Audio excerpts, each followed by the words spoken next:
So I'm pretty sure I've done videos. I know I've done videos before showing how to get this spacer off here.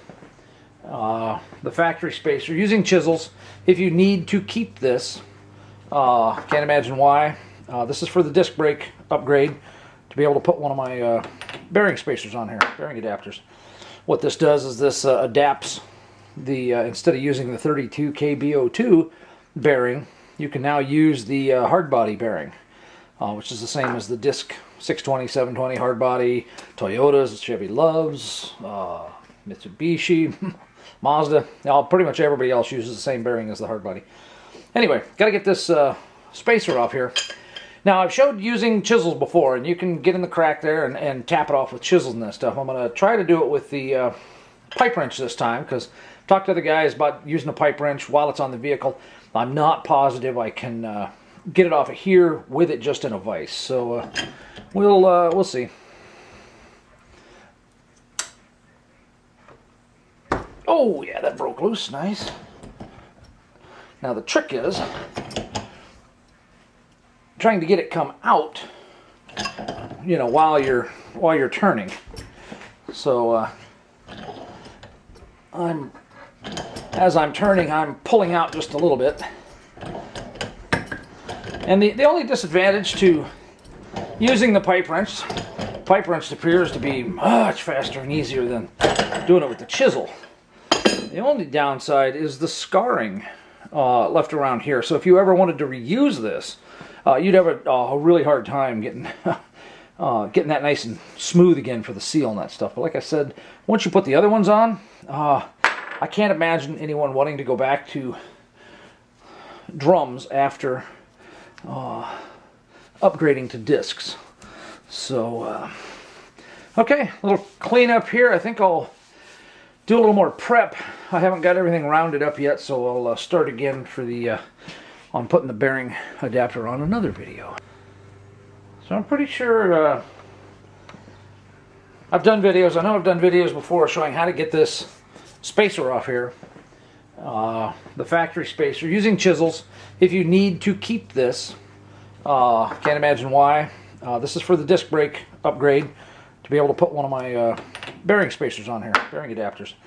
What this does is this adapts the, instead of using the 32 KBO2 bearing, you can now use the hard body bearing, which is the same as the disc 620, 720 hard body, Toyotas, Chevy Loves, Mitsubishi, Mazda. Pretty much everybody else uses the same bearing as the hard body. Anyway, got to get this spacer off here.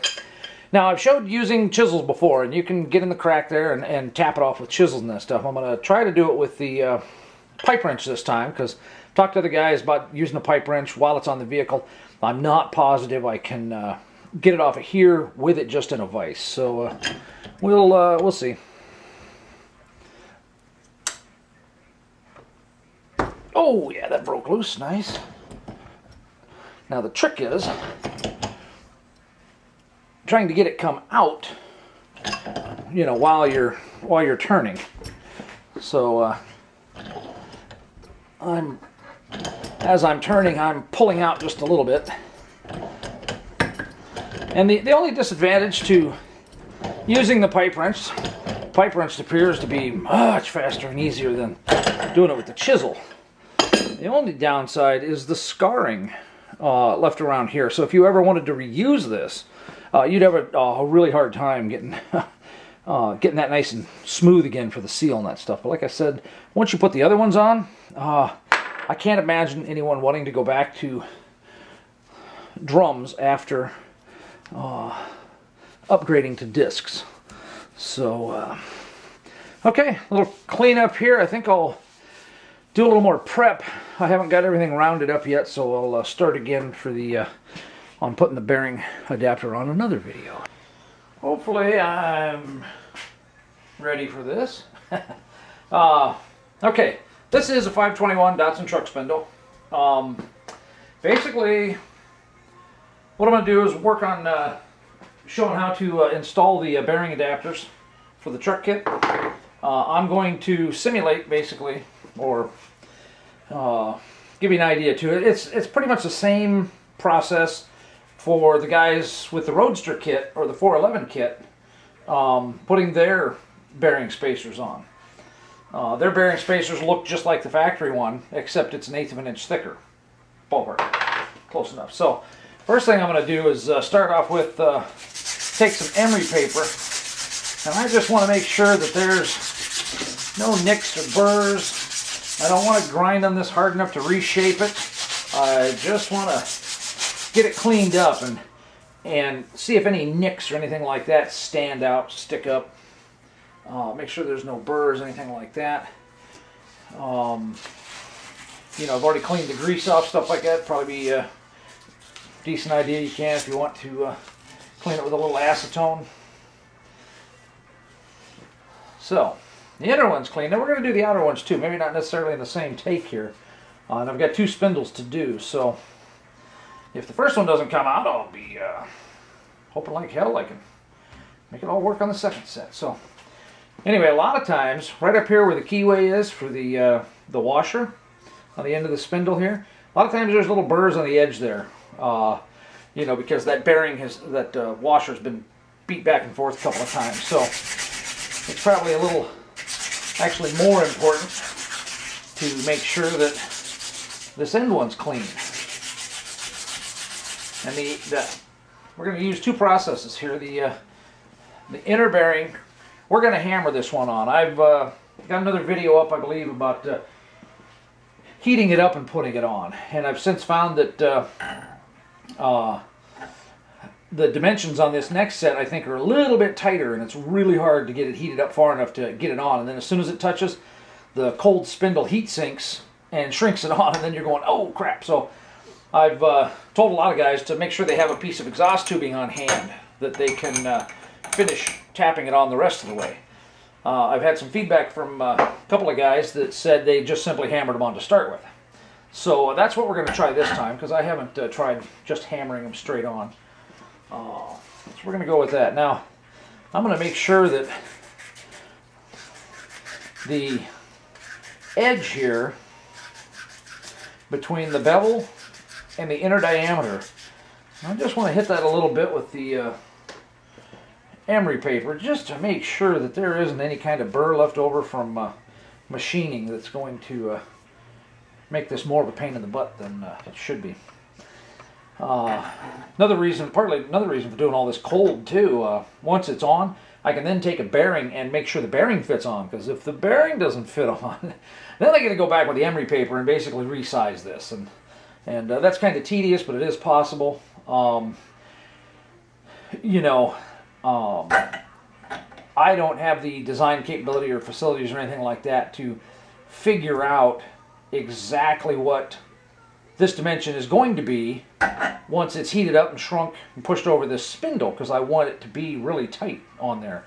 That changes this dimension that the bearing sits on. So I don't want it to be too small, because then the bearing will be sloppy. I don't want it to be too tight. I can't get the bearing on. So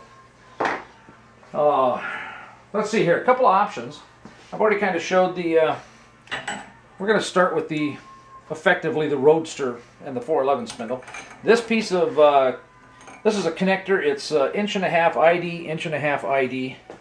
Let me grab a tape measure and... let's see here.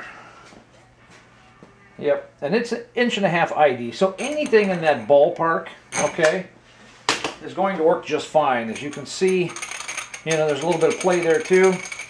1 3/8 would work. So, but it does need to be a little bit longer, okay?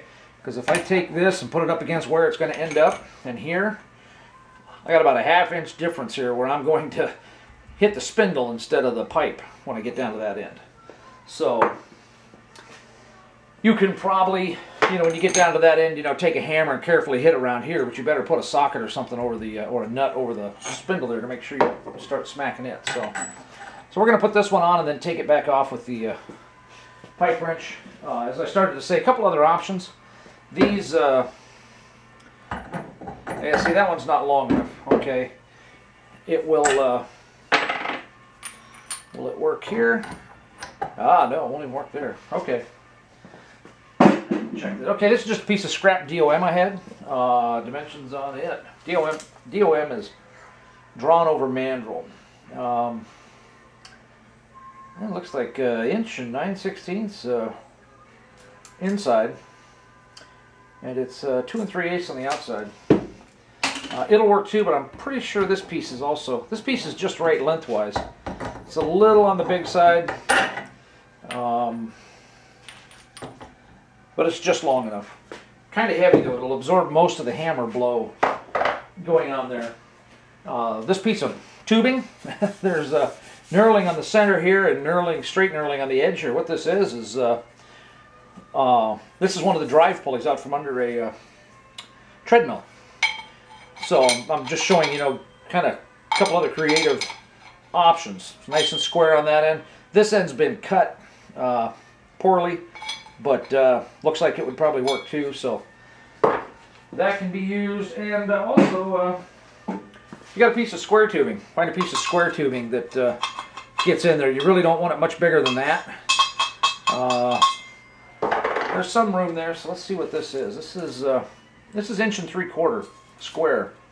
So you might get away with 1.5 inches. I didn't grab a piece of that to see whether it'd be too tight on it. It would definitely work for the Roadster one. So let's see here. Let's start it with the well, we're getting close enough. Let's just consider that preparation. I'll start another one here, and yeah, we should be able to put it on. Well, let's see if I'm ready this time. So, got the and if I didn't say before, the second method we're going to use is heating up the outer bearing. It's nice and thin. It heats up real easy. So, okay, so Roadster bearing, 411 bearing. We'll just start with the pipe, and you can use a 2-pound sledgehammer, but it doesn't necessarily fit in the end there very easily. It's real easy to get off the sides. Plus, too, it's kind of short, pretty quick there. You're going to be smashing on the end of the spindle. Dead blow hammer. That's probably a better option than the steel one, partly because the steel hammer will hit so hard it will transfer and create dents in the face there, which really isn't an issue. But we could skip that if possible. So the dead blow would be better, provided it creates a sharp enough hit. If it's too soft and slow, it will just all get absorbed and it won't push it very well. So it's got to be hard enough and fast enough, sharp enough blow to break loose the grip so it'll slide on there, but not so bad that we beat the hell out of it with the steel on steel. So this is a piece of hardwood. It was a 2x6, something like that. I'm gonna do some tapping on it with that. I don't have to worry about the end of the spindle that way since I'm hitting it with wood. And let's see how that works. It may not. We'll find out. So that got that one started. Now we'll try it again with the other bearing adapter. But it certainly put that one on. Got it started with the exhaust pipe pretty quick. Now you want to hit fairly flat here.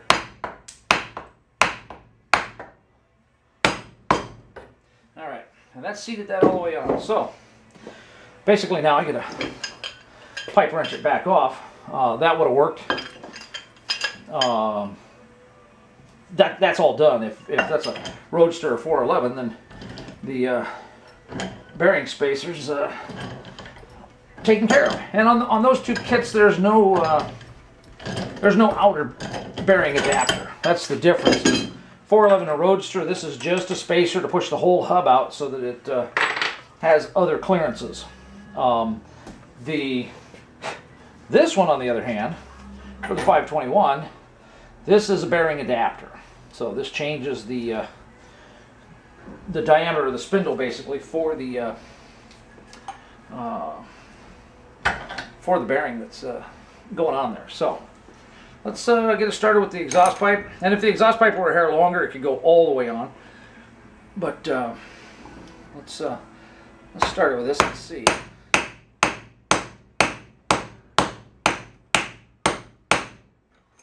Alright, ran out of, started hitting the end of the spindle there. So, let's go ahead and put this pipe on.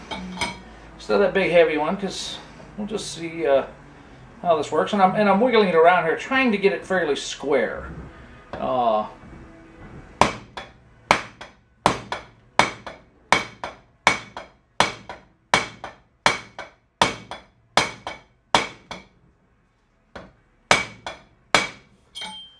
Okay. Yeah, that's nice. That sure beats the... So much easier and more predictable. I like that so much better than the heating. Because you could try to heat them with 2 propane torches and everything like that. And I'll snap a couple pictures for the thread there. But there's just the smallest of marks there, and it's almost like a discoloration and not even a dent. Yeah, I don't feel anything with the fingernail there, so I like that.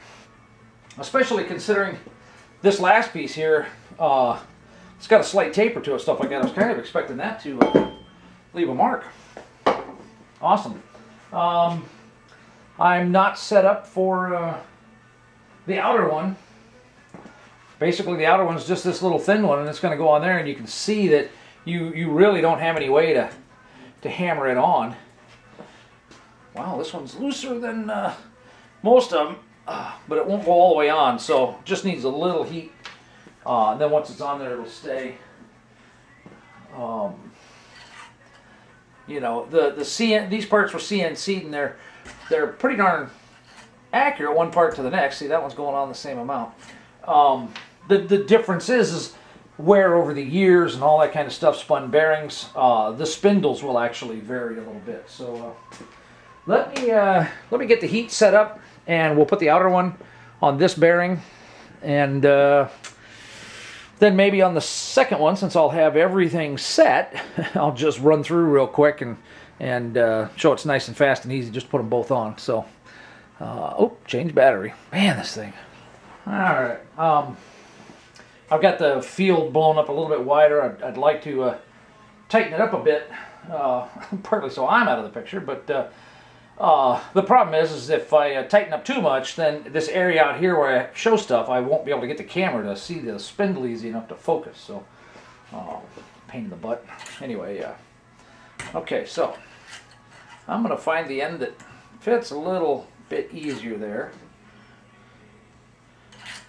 and it's that end. Let me open up the slip joint pliers here. Now,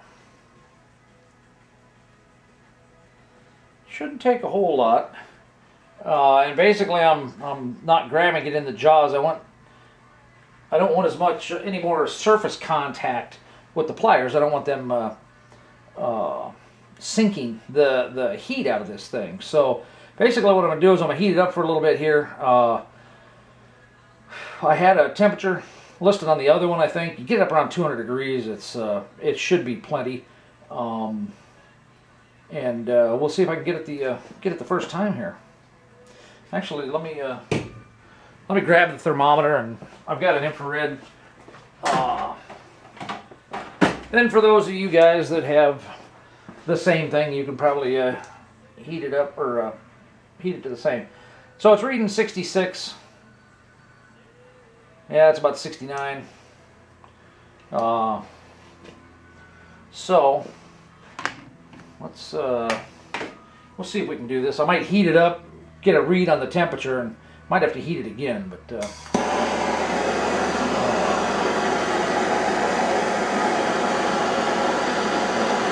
can see it starts changing colors pretty darn quick there. Yeah, see, and that went on there just fine. So let's, of course, gonna 72. You can see I really didn't have to heat it a whole lot. The one thing to, yeah, there's definitely a size difference there. Let me look at the other spindle. Okay, and I got it on as, yeah, okay. And I'll zoom that in quite a bit here. Let's look at this. Whoops. Okay. Hopefully you can see this in the video or whatever. Get a pointer. Okay, this comes back here, and there's a little bit of a flat spot here where the ribs are from the machining. Okay, but if you look at this spindle here, there's the ribs, and here's the smooth machine surface for the bearing itself. Okay, so the bearing doesn't ever actually ride all the way back here anyway. So that is fully seated. I have. Here we go.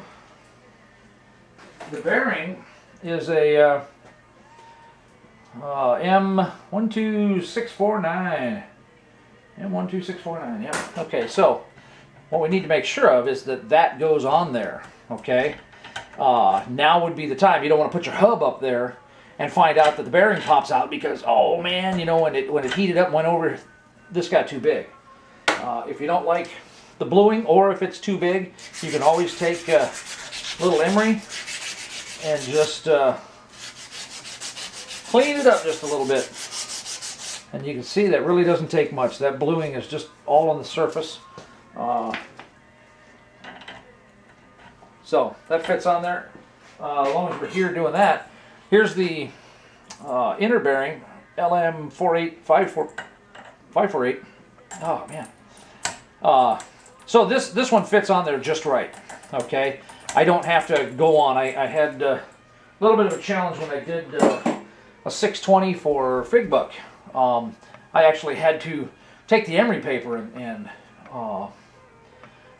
hone that down, sand that down a bit or whatever to get the bearing on there. So this spindle's done. So I think I'll end this video. I'll get the next one set up, and I'll do both of them just boom boom. Since I think I've pretty much run through the examples, the details, and the prep work and stuff like that. So that ought to do it. Alright, I've got everything sitting here.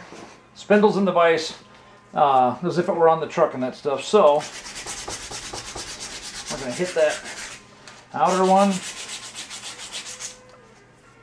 Make sure that's okay.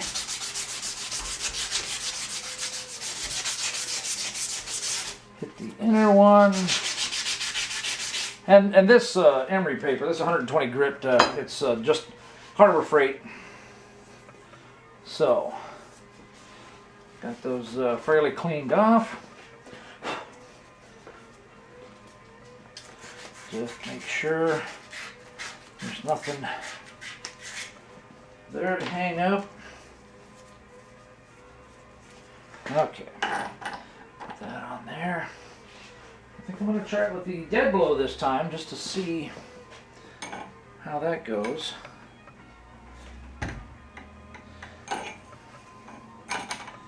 You want whichever end of the pipe fits the squarest, the flattest on the part.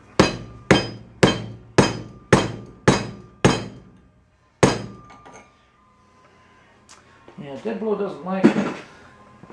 So let's go back to the wooden block. See if that does better. And that could be on the dead blow that it's absorbing it at too much of an angle and I'm not getting a nice crisp blow to it.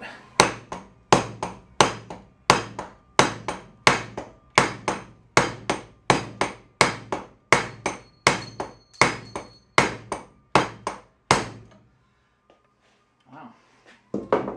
Appears the dimensions on this one are a little bit tighter. So, let's use the longer pipe and the 2 pound. And I'm going to hit it with the side of the head on the 2 pound.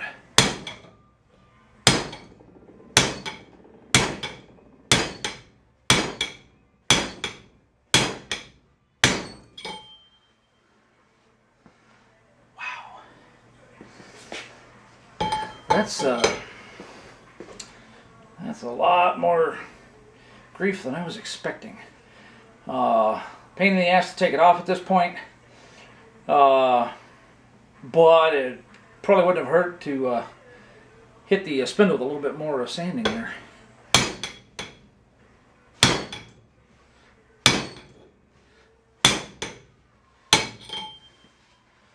Okay.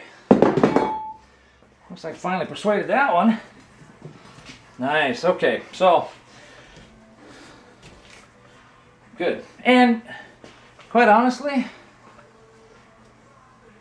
still no dents. Just discoloration, dirt, paint off the tubing. Slight discoloration, but there's no dents or dings or anything like that. I'm quite pleased with that. So, where did I put the little one? There we go.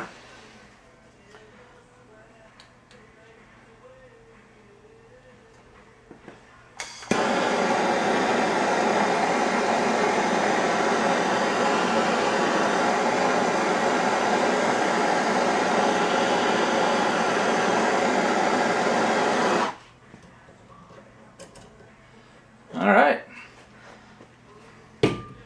Right on there. Perfect. Sweet. I was wondering if, yeah, see if that was cleaned up a little bit.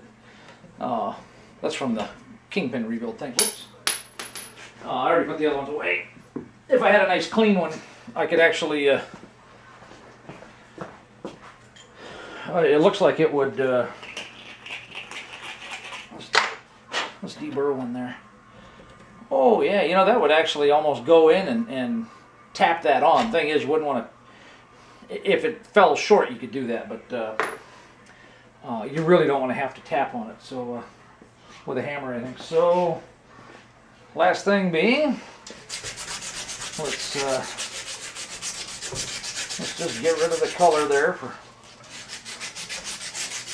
vanity's sake. Whatever.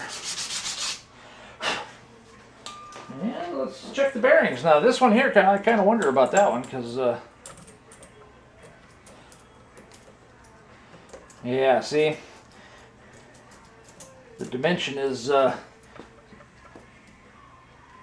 going to have to hit that with a little bit of emery paper to resize that down just a little bit.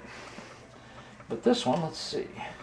Oh, that one's just fine. Okay, so I'm going to get some 80 grit. And,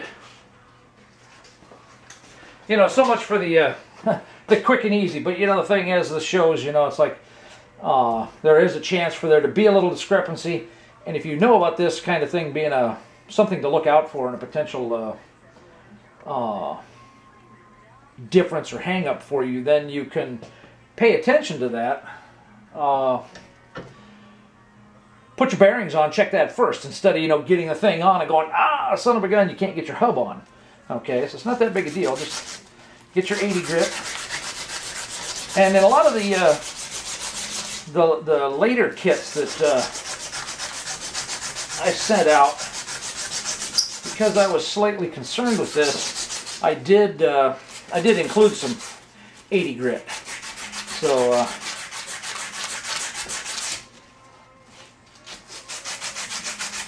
and I'm trying to pull on the paper on the back side, okay? So that way the tension's on the inside there, because it's real easy to get the outside here. But I want to make sure I get the inside, since it went on a little bit and then hung up. Okay, now, if we push this on a little firmly, and get it back up, we might be able to see a rub mark that would tell us where to concentrate.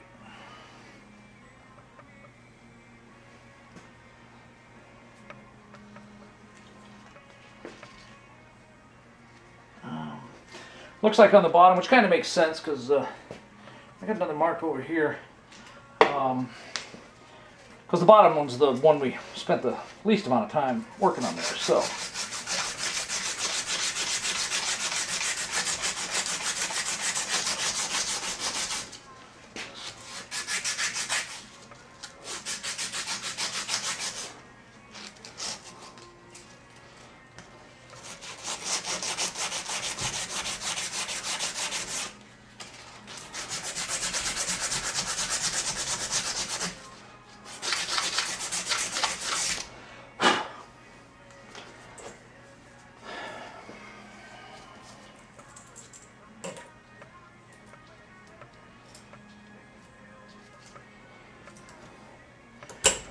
well, let me see how much time. 7.5. Okay, I'm gonna have to. It's gonna shut me off at 10 minutes. That's annoying. So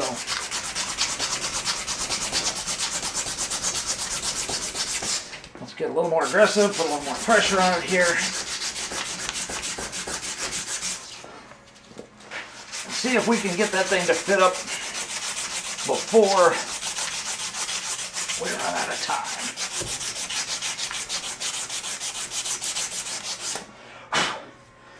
And you don't want to put all your pressure on the inside. You still need to make sure there's some on the outside there.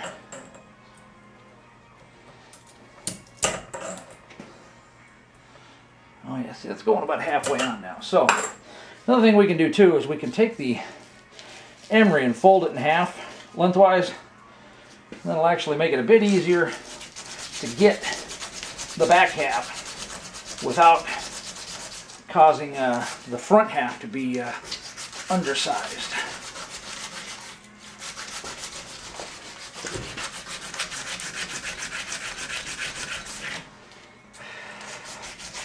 It's too much leg work. Need a shop boy. All right, let's try this again. Please, please, please.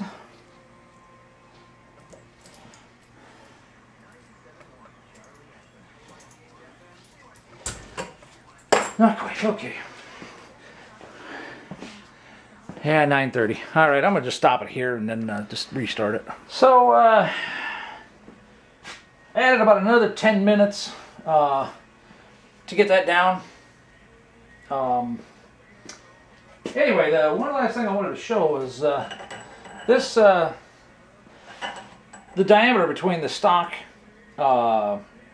standoff space or whatever here. This is where the seal rides. The diameter here is different than the new one that's going on, okay? Because the 521 seal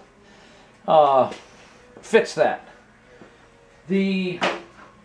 But it's a little small. It's like 3,000 small for the inside of the 620, 720 hard body hub.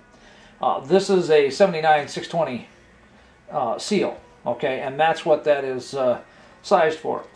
So the 620 seal, anybody running a hard body hub knows that the hard body has this big, huge seal that goes actually around the end of the hub. This will fit in place. This will go inside the hub.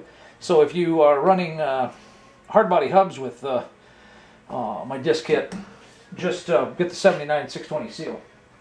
And I think that's the last of what I wanted to show. I guess since I'm gonna have this video up, okay, there's the inner bearing and there's the outer bearing. These are done. Bearing wise, they're done. I still need to mark which one's left, which one's right, and then put the caliper bracket on, mark it, and cut it. So that'll be another video.